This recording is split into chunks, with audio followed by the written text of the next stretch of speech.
So in this episode, we are talking to Jacques Wagner, owner of Crazy Monkey Centurion, second degree black belt Jiu-Jitsu. He is just about getting ready to try and qualify for his third degree black belt. He's been doing Jiu-Jitsu for, I think he said 26 years. So we are talking about his passion, which is Jiu-Jitsu. And if you are in any which way interested in Jiu-Jitsu as a martial art, as a defensive skill, I think you will find some valuable and interesting information in this conversation.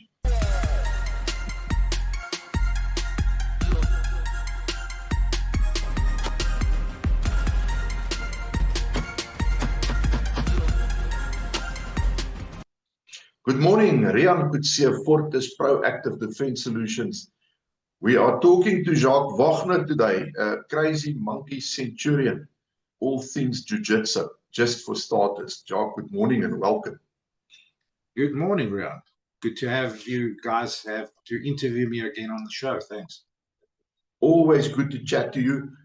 Okay, so today's chat will be about Jiu-Jitsu, the subject of the Jiu-Jitsu. So firstly, you are now a second degree black belt and you are very close to earning your third degree black belt. You said you're mere months away from that. Sure. So first tell us a little bit about your journey with Jiu-Jitsu. How long have you been doing it? What made you start? And probably more than that, what made you see it through to this point? Because not many people get to this point where they can have a black belt and more than, like a first degree black belt, second degree, etc. How did that journey work and develop for you? So I originally started doing martial arts predominantly around about 1993. As I came out of the military in 1992, I met my current coach, Rodney King. I met him in the military when I was doing my one-year conscription in 91, 92. And when I came out, we kind of trained in the army, and I always wanted to do martial arts. I've watched martial arts movies, the whole ninja movie thing in the 80s and things like that. That's when I grew up. A little bit of giving my age away over there, but so I've always been interested in martial arts.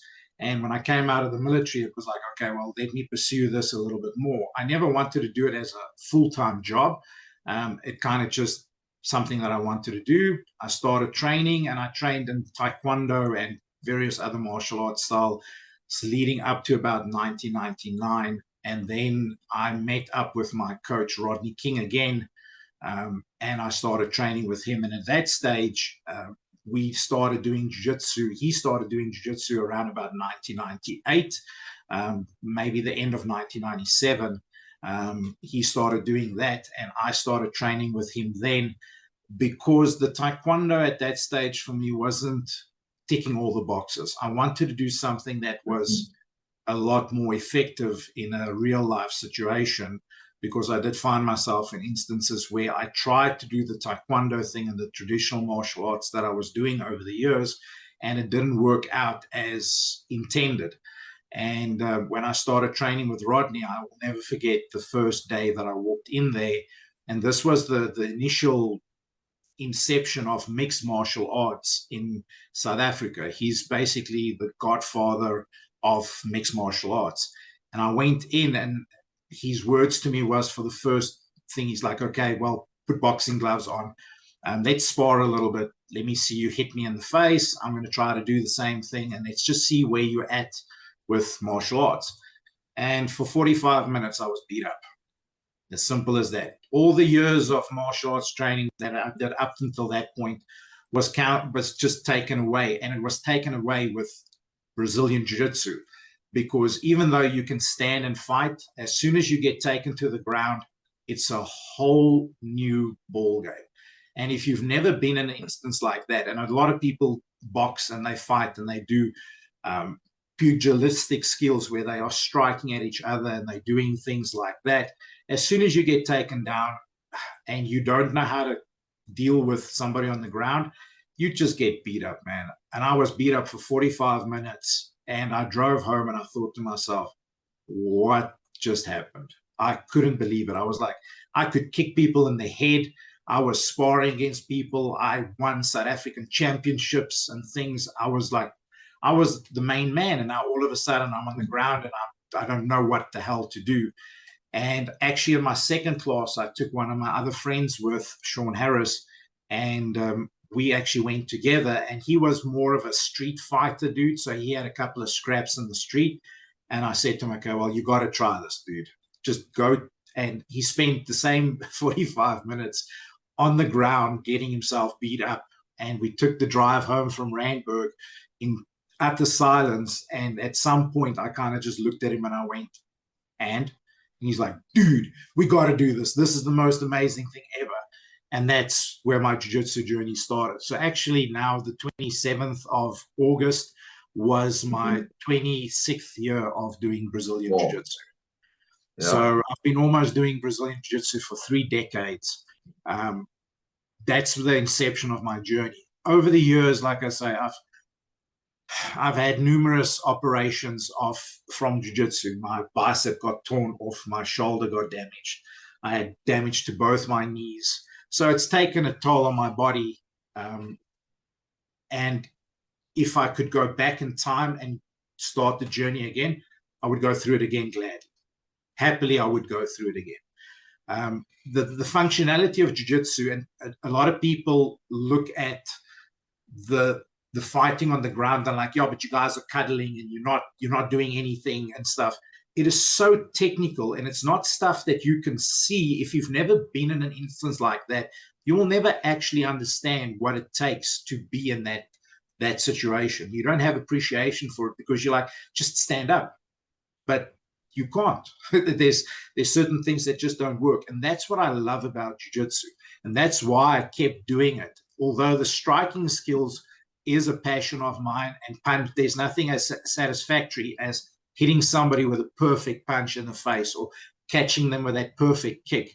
But there's nothing than having a guy that can do that back to you, taking them, putting them on the ground, getting into a position where they can literally do nothing against you.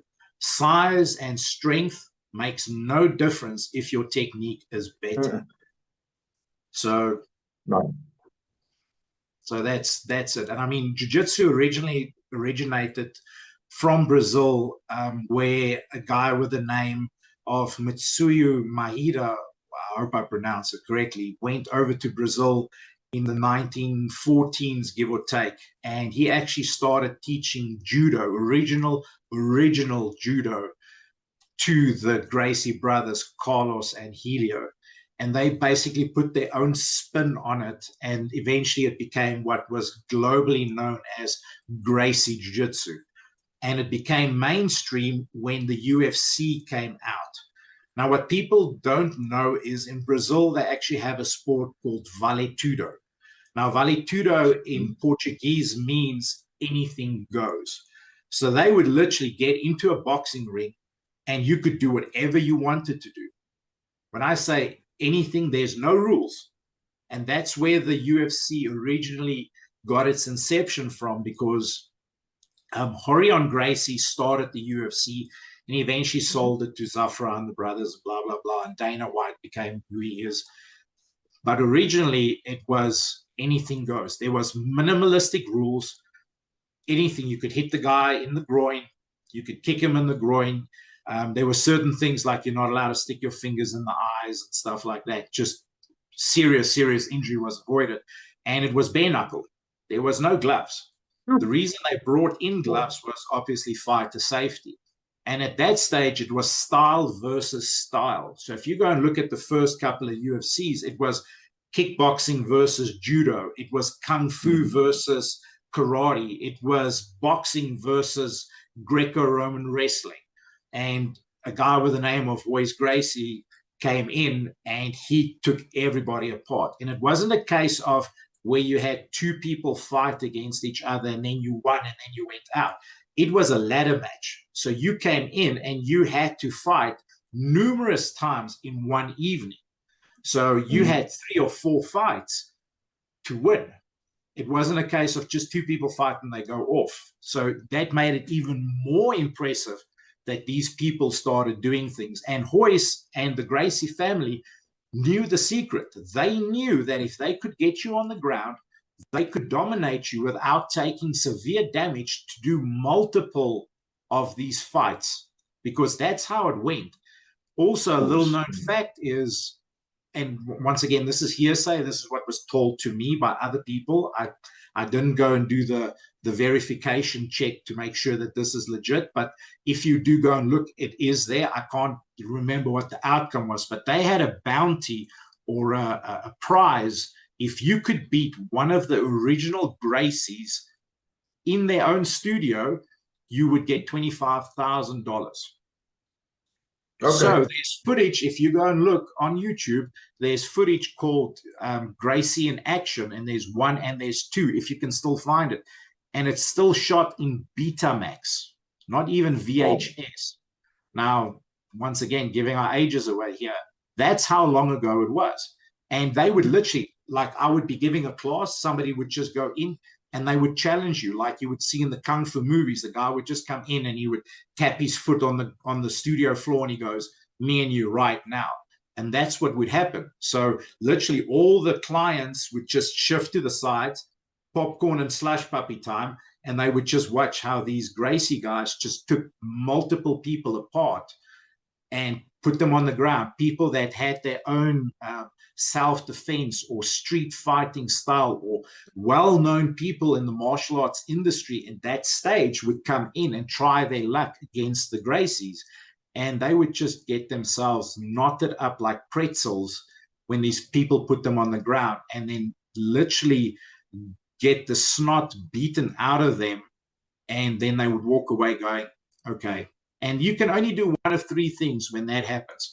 You could go, I want to train with you guys because I think what you do is legitimate and I need to add that to my game. I'm not saying cast away your entire game. It's something that you should add to fighting. Number 2 is you can go, if I go back and I train harder, I will come back at a certain amount of time and I will actually try to beat you again. And I'm sure the outcome will be the same. Sorry. And then the third thing is to pretend that it never happened. And just go back to your little world and go and live there. And that's the 3 options I had when my coach kicked my ass. I decided I want to train this. I need to add this to my arsenal. This is a must-have skill. And the problem is most fights end up on the ground anyway, because at some point the people get into a range where you're grabbing onto the guy, and then you stumble, you trip, you fall, you do a judo throw, you haphazardly get the guy to the ground, and now it's a wrestling match. And if you don't know what to do, as they say in Jiu-Jitsu, the floor is the sea and I am the shark, and you are in deep waters and you have no idea what I'm going to do or what I'm capable of doing. Well, I follow a guy on, I think it's Instagram, Tom de Blas. I mean, I don't always agree with things he says and so on, but generally I like the guy, and I think he's a pretty stand-up guy and everything.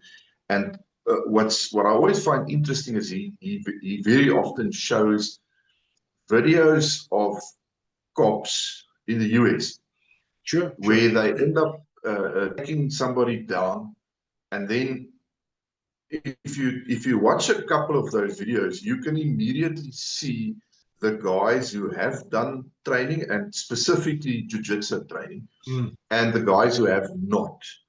The way they handle people on the ground, and so often the way they get handled on the ground. And inevitably the guy who's got a bit of all, and a serious jiu-jitsu background, man, they just handle it and it's done. They get the guy in a choke, a rear choke, and it's done. I mean, sure, things have gotten out of hand. You remember there was a guy, I think it was in the New York subway, who took a guy down, and the guy subsequently passed away, and there was a big, massive law about that. So it's obviously, it underlines the fact that it's a dangerous move. And that, to me, underlines the fact that it's not something that you should just try, because it is dangerous. and you need to know what you're doing and how to apply it and how soon to release, all of these things. But the fact of the matter is, you can see the display of the skill right there in front of your eyes. And it, I mean, as you say, it ends up on the ground more often than not. Sure. And if the guy is fitter than you and younger than you and stronger than you, and he's got less, and this is important because at the moment I've screwed an old what do you call it, a besering, in my shoulder, Injury. an injury. I've screwed up something here just by doing some rather basic exercises, and for the last week I've been walking around in pain because it's flared up mightily now. So at this moment, I think a toddler can beat me on the ground. He doesn't even need skills because it's just too sore. But the fact of the matter is, your size, when it comes to real skills, your size and everything is not necessarily the deciding factor. And when it's on the ground, your skill level is more of, or probably, I'm going to put my head in a block. Your skill level is the deciding factor. Yes, to a greater degree. Yeah. So the thing is, when you look at it, the size and strength makes for a difference. Let's not beat around the bush. You're not going to take somebody like Baby Jake and put them up against Mike Tyson. You know, Of course.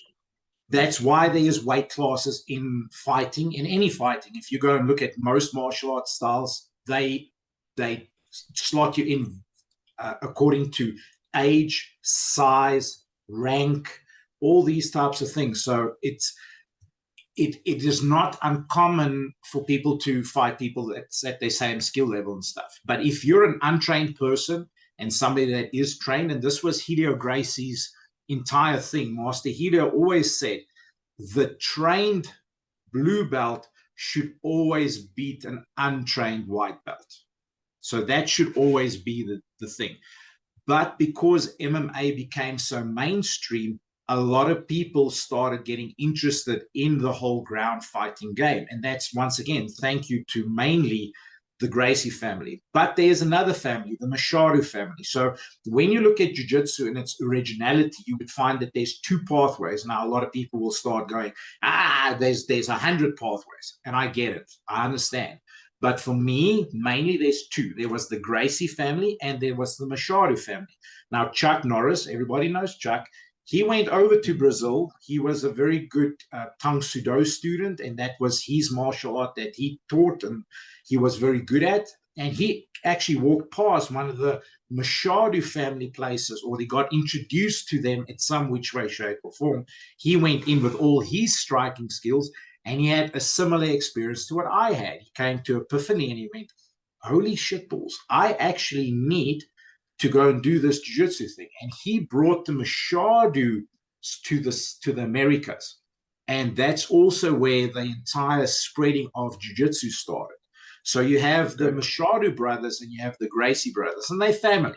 I'm not going to go into that history because it's a little bit, I don't know the entire history of it, but they are family. They train together. So my lineage is Master Higgin Machado, then it's Rodney King, and then it's me. If you look at other people's lineage, it'll be Helio Gracie, Royce Gracie, and then them. So the lineage is very, very direct to one of those two legs in it. But there's obviously other people that's also good at it. So you get the 10th Planet guys who are no-gi specialists, where Eddie Bravo is affiliated to the Machado. So Jean-Jacques Machado was his original coach, and then they took it away. So you have gi training, where you train with a martial arts suit, the Brazilian Jiu-Jitsu gi, which is different to your karate or judo gis. And you have no-gi, which is then you train in a T-shirt, or you train with a rash vest, or you take your T-shirt off, you train in shorts, or you train in these spandex type spats that they call. So there's different ways of doing jiu-jitsu. And then even in that, now you can split up the categories and go, we have what we call combat jiu-jitsu. So you're allowed to slap the person when you're on the ground, no closed fist striking and things like that. But even going back, you had a thing called pancrase, where somebody like Bas Rutten, he was a champion there. You're not allowed to make closed fist strike. You can palm strike and kick a knee, but no, only open hand strikes. So there's a lot of these different things that came where jiu-jitsu started forming a fundamental part of it. But in today's mainstream thing, everybody looks at the UFC and they see people grappling and striking and kicking and doing the Greco-Roman wrestling or clinch wrestling style of things. So it's become more mainstream. And because of that, even if you look at a couple of videos, at some point it imprints on your brain to a certain degree. So now you have ground skills. You might not have done it through a legitimate training process, but you kind of know what's happening, which wasn't mainstream 20 years ago. There was no YouTube. There was no Google. There was no way to see these things. It was still on VHS cassettes. And if you were lucky, you got it on a DVD or a CD and you could watch it. So now a lot more things are happening and people are getting to the ground game and they're starting to understand. And Brazilian Jiu-Jitsu is one of the fastest growing martial arts in the world for a couple of reasons. A lot of these social media or podcasters like Joe Rogan and Jocko Willink and all these people, they advocate Brazilian Jiu-Jitsu. And when I started training Jiu-Jitsu, there was 3 categories that you could find yourself in. You could do it for competition, and that was to test your personal strength, to know that you could defend yourself for real. So there's a competition element, then there was a self-defense element, and then there was a personal mastery element involved in it. And when I started, and also there's an element of learning, I still want to carry on with training. Jiu-Jitsu is something that when I got to black belt, I only realized that I started training then. So everything leading up to that point, 14 years of training, got me ready for black belt. When I got my black belt in 2017, I only then really started learning jiu-jitsu. Bruce Lee said, when you start doing martial arts, a punch is a punch and a kick is a kick. But halfway through your journey, you understand that a punch is no longer a punch and a kick is no longer a kick. And towards the end, when he started understanding the fighting thing and he was developing Jeet Kune Do, he's like, now a punch is a punch and a kick is a kick. And it comes down to that. Do something 10,000 times or spend 10,000 hours doing it, you master it. So initially, people don't understand jiu-jitsu and they don't know how it works and fits together. And if you're not formally trained, you don't understand it. But because people understand it now and they see it, when people go to the ground, they have some skill. Might not be a high level skill, but they know how it's going. And that makes things a little bit harder to deal with if you go up against somebody and you have zero skill, like nothing. You've never ever seen a UFC fight. You've never learned about these social media guys and talking about it. So a lot of famous actors are training. So my coach, Higan Machado, he's got people like Mel Gibson training with him, Ashton Kutcher, Scarlett Johansson, Mickey Rourke. So there's all these guys that are celebrities, Keanu Reeves. I mean, all the stuff that he does in the John Wick movies is done by the Machados or somehow other movies by the Gracies and things like that. And then you get Gracie Combatives, which is Hiron and Henna Gracie, where they basically teach this to law enforcement, and they're trying to get this done as a mainstream thing for law enforcement. So they have the Gracie Combatives, which teaches you how to arrest people and how, as a partner team, you and your partner, to take down an unruly suspect for whatever the reason is, etc., etc., etc. But coming back to when I started doing jiu-jitsu, why people start, a lot of people started for the self-defense thing. And then they eventually go, but I want to test myself. But I don't want to go into the street and get mugged to find out if I can do it or not do it. So then you go into the competition thing and you start doing jiu-jitsu a lot harder and you're getting rougher on the mats and you're taking people down and you're beating them. And at some point you go, okay, well, I can do jiu-jitsu and I'm happy with that. And then it slowly but surely transitions over to the personal mastery thing. As we get older, our bodies move differently. When I started training 26 years ago, there's certain things that I could do that I can't do now, and I don't want to do it. And if I could go back, I would change training that way specifically. I would change that because I would want to have more sustainability and be able to do jiu-jitsu for a much longer period. So people have to take that into consideration when looking at training jiu-jitsu, and we don't. In the old days, we would just take each other down, slam each other on the necks and on your back and crank the person's head and stuff. And 26 years later, I have a lot of cervical degeneration. My C5 vertebrae is basically the cushions above and below is non-existent. It's bone against bone. But like I say, would I go back and do it again to be where I am now? 100%. 100%. No, the result in the end is worth it. The journey itself is worth it. Sure. And if you look, there's another big Hollywood star. Is it Tom Hardy? Yep. I mean, he's even won tournaments. Yes. So the guy, very good jiu-jitsu. Yeah. He's putting his money where his mouth is.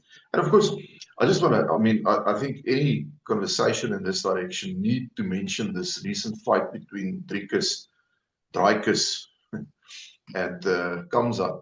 Now, that's not jiu-jitsu, that's a form of wrestling, as I understand. Sure. But it's on the ground. They spent 5 rounds on the ground, and he outskilled Dricus to a scary extent. And I mean, Dricus is a guy who knows what he's doing. He's a worthy champion. He deserves that belt. 100%. So that man knows what he's doing. He's very, very, very good and very skilled. And this guy, he pretzeled him for 5 rounds. I mean, he controlled him. He controlled that whole fight. And if anything ever demonstrated the value of being able to fight while on the ground, that fight should have done it for you. Sure. And I mean, jiu-jitsu, that's what you get through jiu-jitsu.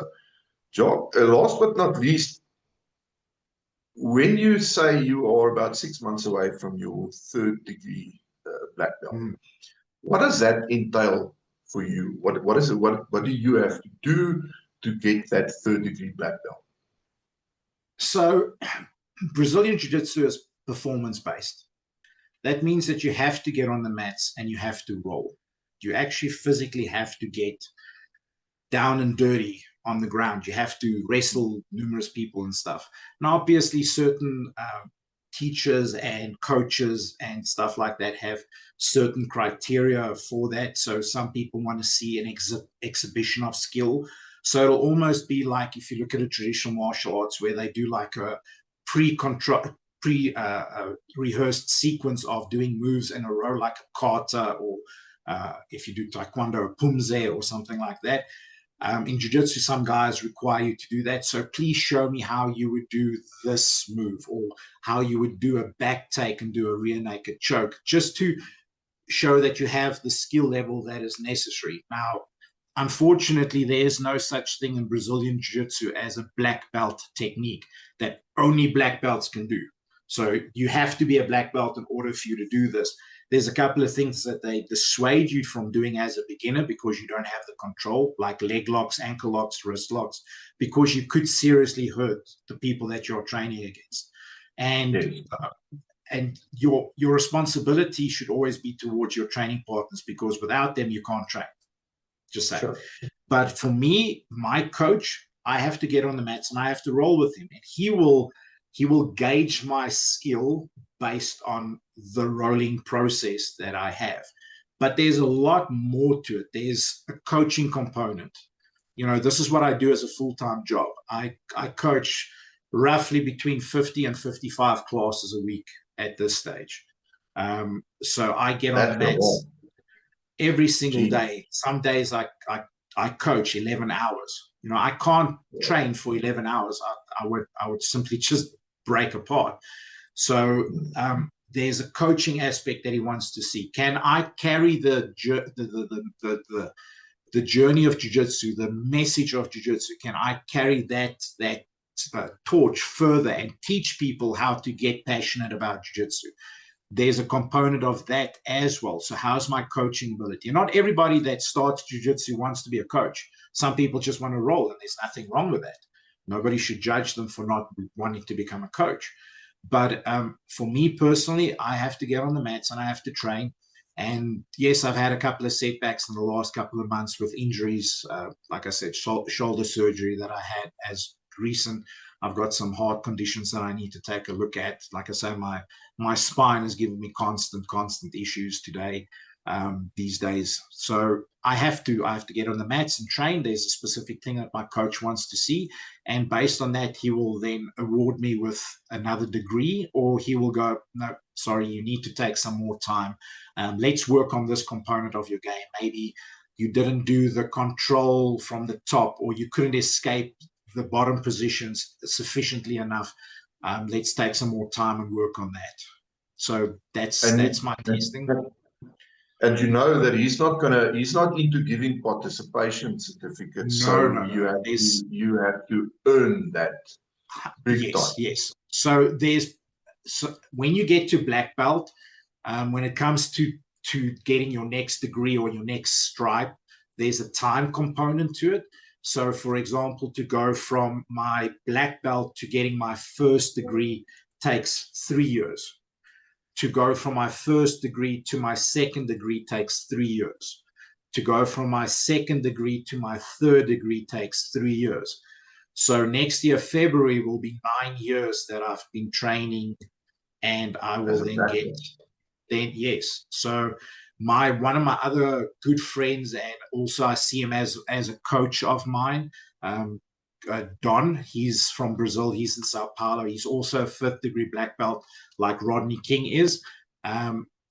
He, for example, when he wants to see skill and stuff as well when he creates belts, but he has been a black belt for longer than what I've been doing jiu-jitsu. Wow. So to go from your 3rd degree to your 4th degree takes 5 years. To go from your 4th degree to your 5th degree takes 5 years. Oh, okay. So 19 years to get to 5th degree.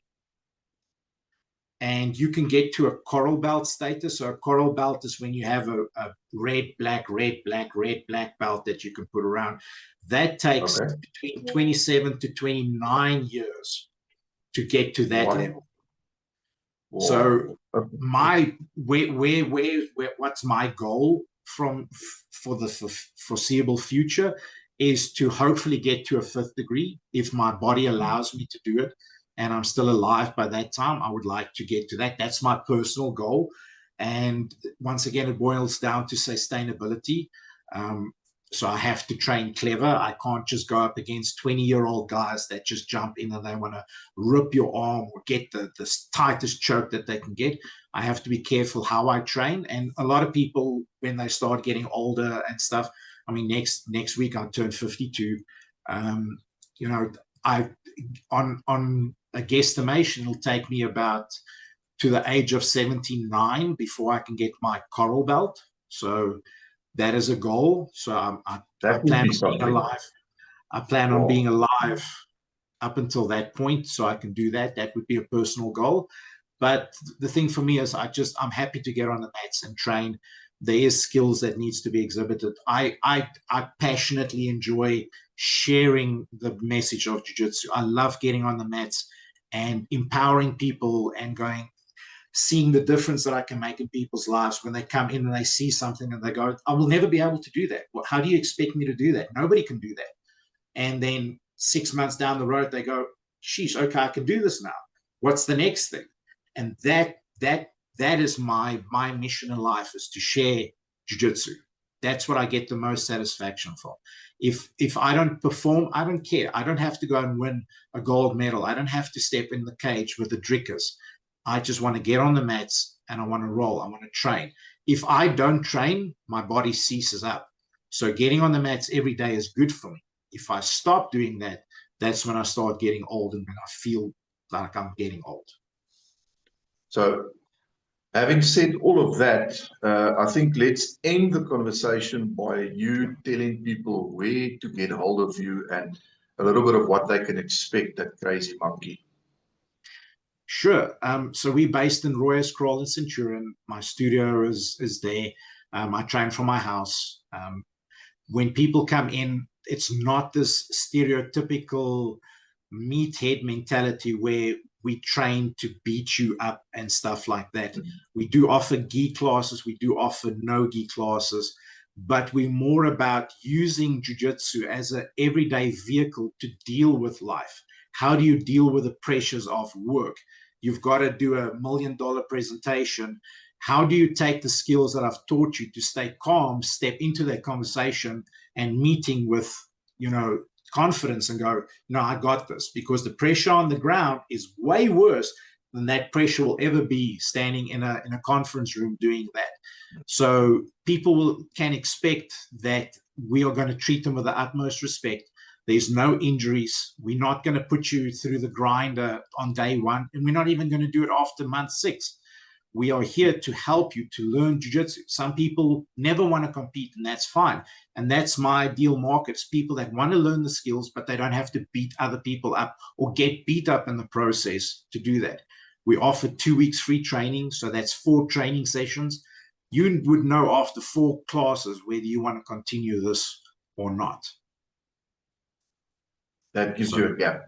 So for the viewers and the listeners, I will be displaying the Crazy Monkey website details on the screen for the duration.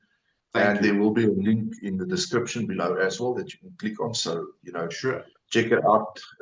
I've been there on numerous occasions, and I can vouch for the fact that there is no ego running around 100% in that place. Zero. It's down to earth, just a bunch of people who are there for a purpose, and they get down to it. So there's a nice atmosphere, and I'm pretty certain that will make most everybody feel welcome. Sure. I can hardly think that you will walk in there and not feel welcome. Honestly, I can't. So check it out. Just so that you know, Jacques is also a part of the loan operator training courses. He handles the free hands and bladed skills section of the loan operator training course, and for reasons. And if you are interested in any of the loan operator training stuff, again, there will be a link in the description below the video. Check it out, and hopefully we see you on a range one of these days. And then, as always, like the video, hit that subscribe button and that little bell icon, smash it so that you can get notifications of all future videos. And I want to end with this, because this is my new little pet baby. There is now also a podcast. It's called Quick Shots. It's available on Spotify. Go check it out. Follow us there. You've got the option of either watching the videos or just listening to it on your car's radio or your phones as you carry on with your day. So check that out. Jacques, that's it from me. Thank you so much. I love this conversation. I trust you too, because I know it's something that you're extremely passionate about. From me, cheers. We'll talk again soon. Now, so this is how you greet in jiu-jitsu. There we go. That's it. There we go. Thank you, Rian. I appreciate your time and interviewing me, and I'll see you again soon.